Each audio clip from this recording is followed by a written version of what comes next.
Fala pessoal, aqui é o professor José do canal Farmacologia Fácil. Seja bem-vindo, você que não conhece o nosso canal e você que já acompanha toda semana as aulas desse canal que traz assuntos sobre farmacologia, fisiologia, terapêutica, a vida dos fármacos. Seja muito bem-vindo a mais uma aula.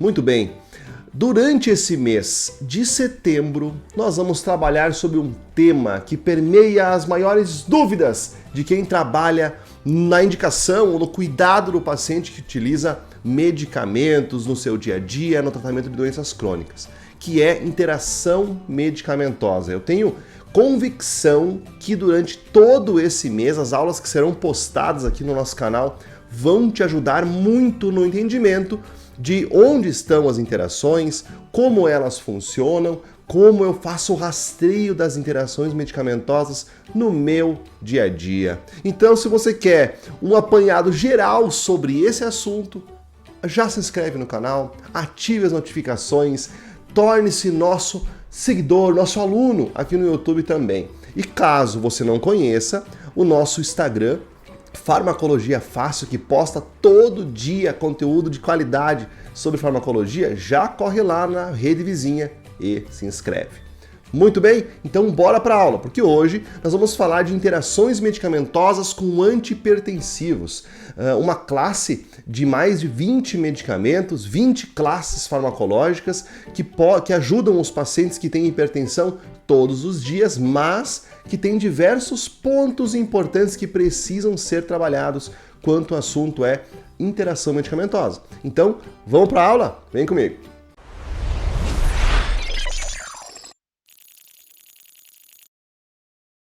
Muito bem. Então, antes de começar a falar das interações medicamentosas, precisamos colocar os pingos nos is, alguns conceitos importantes que você precisa anotar. Então, vamos lá. Se você não tem caderno, não tem caneta, corre lá, pega o caderno, pega a caneta, porque agora é tema muito importante que não tem como deixar para depois. Então, já anota aí. Vamos lá. Nosso rim trabalha sendo abastecido de sangue pela chamada arteríola aferente. E depois que ele faz toda a filtração, toda a coleta do que tem que voltar também para o nosso organismo, ele manda de volta o sangue pela arteríola eferente. Então, uma circulação de entrada e uma circulação de saída. Claro que depois da arteríola eferente, que sai com o restante que não passou pela filtração, que não sofreu filtração, ela ainda recebe vários dejetos do nosso corpo. Na verdade, não posso chamar de dejetos porque eles voltam para o nosso organismo. Então, substâncias que são importantes, que precisam retornar. Então, como a figura mostra ali, o processo de reabsorção é depois da arteríola eferente sair do nosso néfron, da nossa unidade funcional do rim. Então, eu tenho uma entrega de sangue, uma coleta do sangue que sobra da filtração e depois um abastecimento desse sangue também com algumas substâncias que são reabsorvidas. Quando nós falamos de hipertensão, nós temos a água, muito importante nesse processo de retorno para o nosso organismo, e o sódio. Claro, o sódio é o íon mais importante no controle da pressão arterial. Muito bem, então esse processo acontece várias e várias vezes durante o dia. E algumas substâncias auxiliam nesse funcionamento. 3 delas, vou citar para você aqui, olha só. Prostaciclinas, PGE2 e PGD2, que são prostaglandinas. Essas prostaglandinas e a prostaciclina fazem vasodilatação na arteríola aferente. Então auxiliam no fluxo de sangue para dentro do nosso rim. Além disso, a PGE2 ela tem uma peculiaridade. Ela ativa receptores chamados de EP1. E o receptor EP1, ela impede a reabsorção de sódio na alça de Henle e nos ductos coletores. São 2 regiões do nosso néfron. Aqui na figura mostra só o comecinho do néfron, né? Lá nos tubos proximais, a primeira partezinha depois da cápsula de Bowman. Então, as PGEs, por exemplo, a PGE2, fazem um bloqueio na reabsorção do sódio em diversos locais do nosso néfron. Isso faz com que diminua a chegada de sódio no sangue e auxilie na diminuição da pressão arterial. E se não bastasse, a PGE2 no rim também é um antagonista, age como um antagonista de receptores do ADH, atuando nos seus próprios receptores, mas diminuindo a atuação do ADH no rim. O que o ADH faz? ADH é uma sigla de hormônio antidiurético ou vasopressina. Ela faz a reabsorção de um volume hiposmótico, ou seja, só de água lá do rim. Quando eu tenho uma concentração do sangue muito alta, eu tenho que diluir o sangue, o ADH é liberado principalmente, e vai lá e coleta sangue do nosso filtrado renal para que volte água, colete água do nosso filtrado renal para que essa água volte para o nosso corpo e dilua o nosso sangue. Então ela faz um bloqueio da diurese e a PGE diminui esse efeito, então aumenta a diurese. Então, pegaram? Prostaglandinas auxiliam no fluxo de sangue para o rim, diminui a reabsorção de sódio em algumas regiões do nosso rim e também diminui a reabsorção de água diretamente, diminuindo a função do ADH. Então, olha a importância das prostaglandinas para o nosso sistema renal. E aí nós temos um dos assuntos mais importantes quando nós falamos no uso crônico de antihipertensivos, como a pessoa tem hipertensão, né? Se a pessoa tem hipertensão, o uso crônico de fármacos antihipertensivos e, eventualmente, esse mesmo paciente acaba utilizando anti-inflamatórios não esteroidais. Por que eventualmente? Porque a gente não toma, a princípio, anti-inflamatórios esteroidais diariamente. Doenças crônicas inflamatórias muitas vezes direcionam o uso de outros medicamentos e não os anti-inflamatórios não esteroidais. Então, existem algumas exceções, mas na grande maioria das vezes o anti-inflamatório não esteroidal ele é usado pontualmente, em alguns momentos. Mas muitos pacientes estendem esse uso do anti-inflamatório ou tornam ele muito frequente. E aí nós temos esse quadro aqui podendo prejudicar o nosso rim e, paralelo a isso, prejudicar a pressão arterial. E aí nós temos a primeira interação medicamentosa entre antihipertensivos e anti-inflamatórios não esteroidais, né? Então vamos lá. A fisiopatologia da lesão renal por anti-inflamatório não esteroidal. Olha só. O anti-inflamatório não esteroidal bloqueia, inibe a COX. Nem sempre a COX é inflamatória. E nós temos duas ciclooxigenases, ciclooxigenase tipo 1 e tipo 2. A tipo 1 ela é constitutiva, ela faz parte do nosso corpo. Ela auxilia na produção de muco, auxilia na agregação plaquetária e outras funções fisiológicas. Quando eu tenho uma inflamação numa célula, eu produzo mais COX-2. A COX-2 é que produz prostaglandinas, especialmente a PGE2 e a PGD2, mas também produz, e com isso produz os sintomas da inflamação. Mas o anti-inflamatório não esteroidal ele não é muitas vezes seletivo para a COX-2, a não ser uma classe de fármacos altamente seletivos para a COX-2, que são os coxibes, mas esses são controlados, exigem receita médica, precisam ser mais cuidados na questão da dispensação, especialmente nos dias de utilização. Bom, mas anti-inflamatórios é tema para outra aula, né? Vamos falar aqui de interação medicamentosa. Então, os anti-inflamatórios inibem a COX-1 e a COX-2. Eles atuam, então, diminuindo a síntese de prostaglandinas, ou seja, diminuem a vasodilatação renal, nós já acabamos de falar, bloqueiam a síntese de prostaglandinas e assim liberando mais a reabsorção de sódio e a reabsorção de água lá no rim. Isso vai culminar, então, numa diminuição da perfusão renal e aumento na retenção de sódio e água. O resultado disso, uma vasoconstrição renal e uma isquemia medular, a medula do nosso rim, né? A região mais interna do nosso rim. E isso pode gerar, então, uma lesão renal aguda.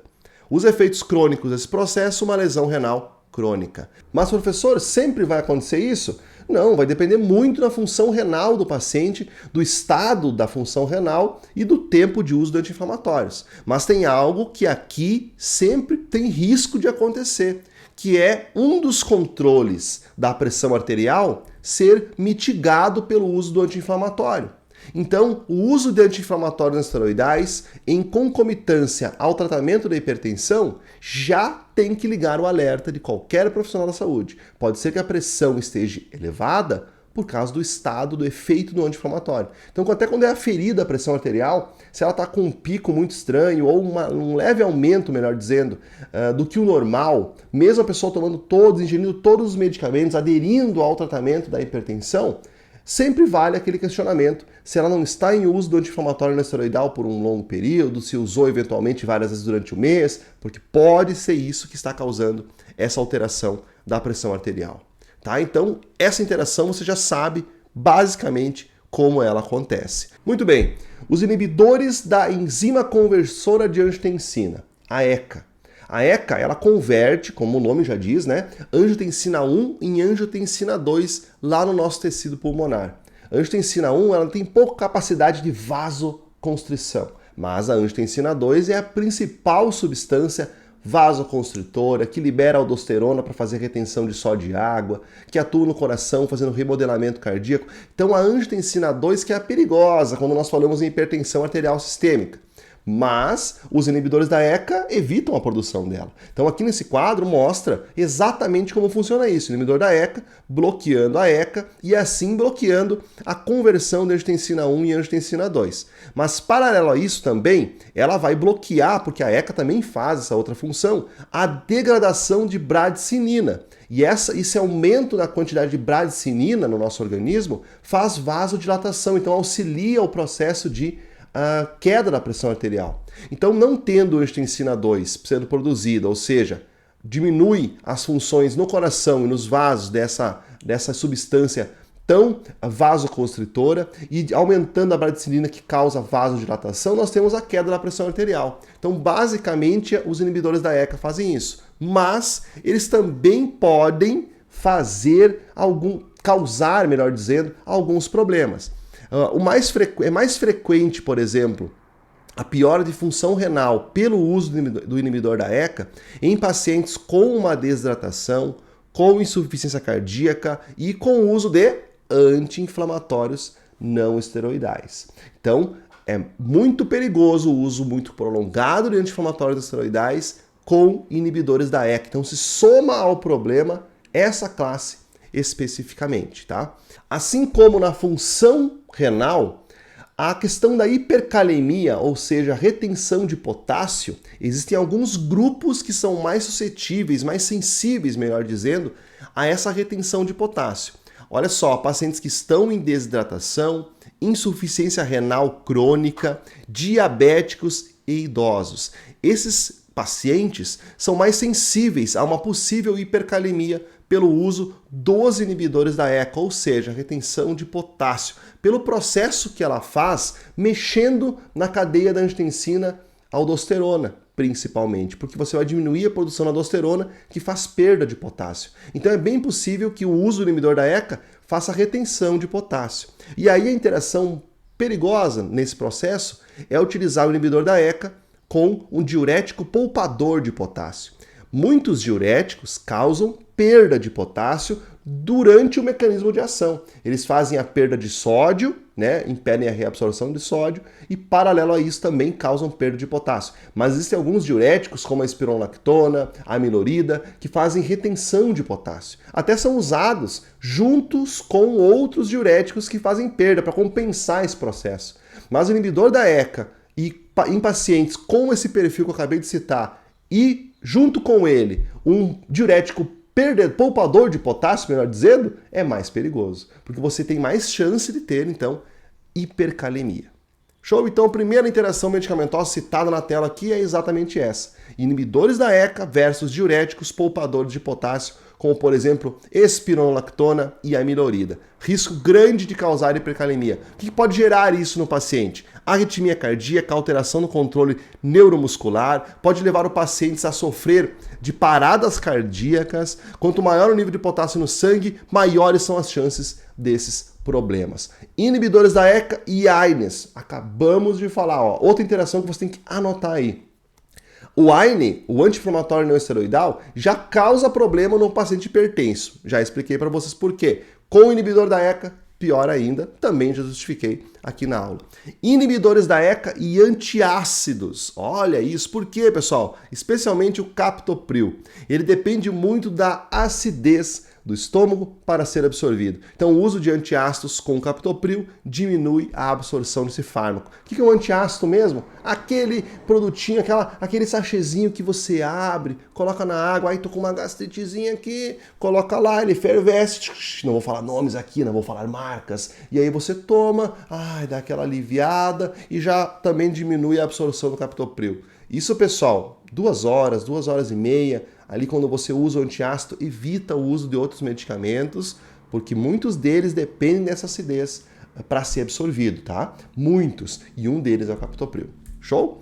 Inibidores da ECA e opioides. O paciente utiliza, vamos tentar pensar num caso, o paciente utiliza inibidor da ECA pro tratamento da hipertensão, vai para uma cirurgia e dá alta usando um opioide.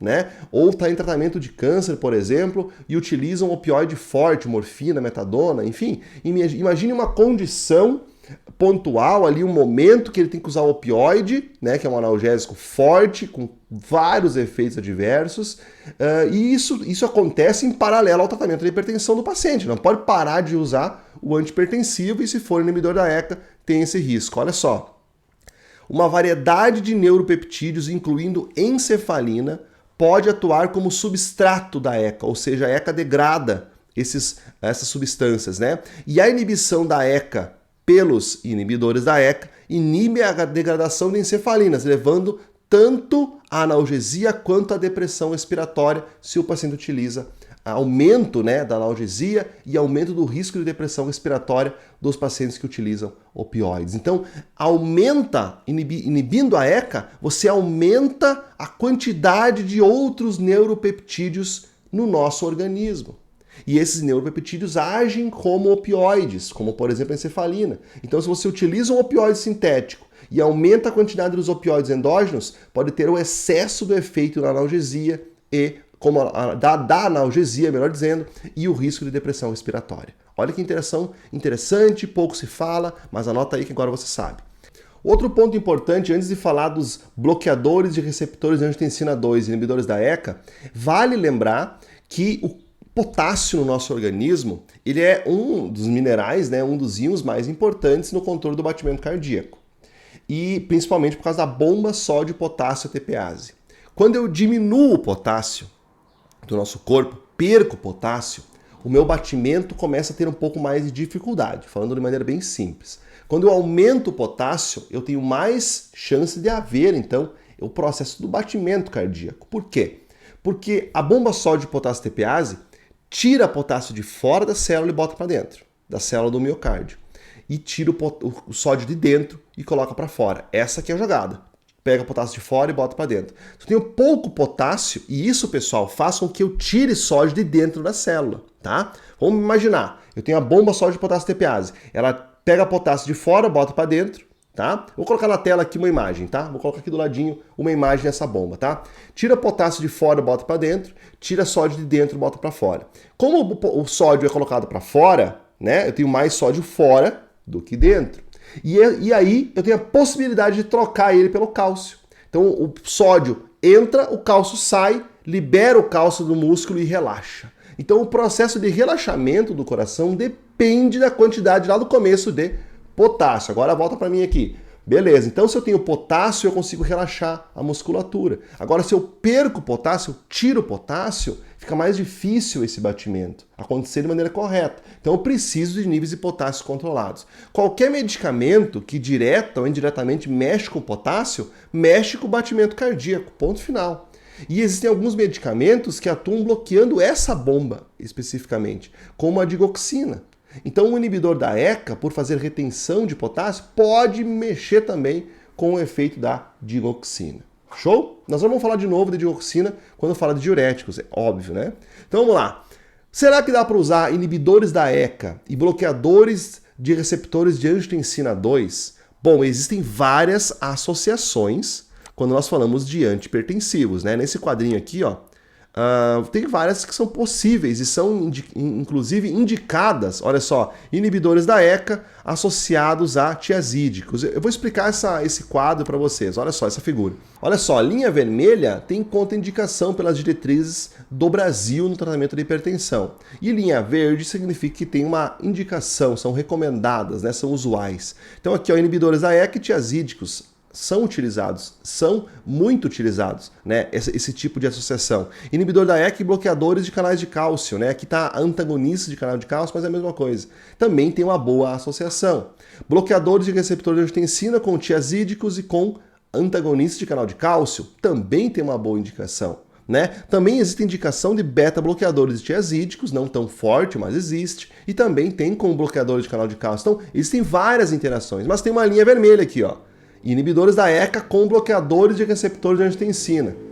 Mas por que essa linha vermelha existe? Por que é tão perigoso, então? Ou por que não é indicado utilizar essas duas classes? Bom, porque elas interagem? Na verdade, é muito mais por resultados clínicos. Olha só, nessa pesquisa OnTarget, né, essa pesquisa que foi feita com pacientes em uso dessa associação do inibidor da ECA e do bloqueador de receptor de angiotensina, não foi encontrado nenhum benefício na diminuição da pressão arterial. Ou seja, os pacientes que fazem uso isolado dessas duas classes têm o mesmo desfecho cardiovascular do que aqueles que associam. E a associação dessas duas classes traz mais efeitos adversos, efeitos colaterais ao tratamento da hipertensão.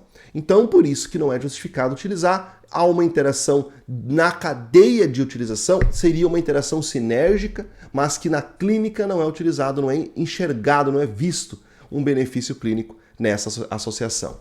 Porque os BRA, né, os bloqueadores de receptor de angiotensina 2, também podem induzir hipercalemia, potencializando o efeito adverso do inibidor da ECA. E o suco de uva, agora pensando só no BRA, né? O suco de uva pode influir na conversão de losartana no seu metabólito ativo. Então, existe uma interação alimentar do uso do bloqueador de receptor de angiotensina 2. Uma interação direta alimentar. Show? Que vai diminuir, então, a síntese do metabólito ativo da losartana. E isso é ruim. Pode diminuir, então, a efetividade do tratamento de antihipertensivos. Muito bem! Essa foi a primeira parte da aula de interação farmacológica com antihipertensivos. Conto com você para a aula parte 2, onde vou falar, por exemplo, dessa interação diuréticos, tiazídicos, diabetes e outras interações que tenho certeza que você vai curtir. Então já se inscreve no canal, já ativa as notificações, segue esse professor que é apaixonado em estar aqui no YouTube contigo e bora para a próxima aula. Tenho certeza que você vai gostar. Tchau, tchau!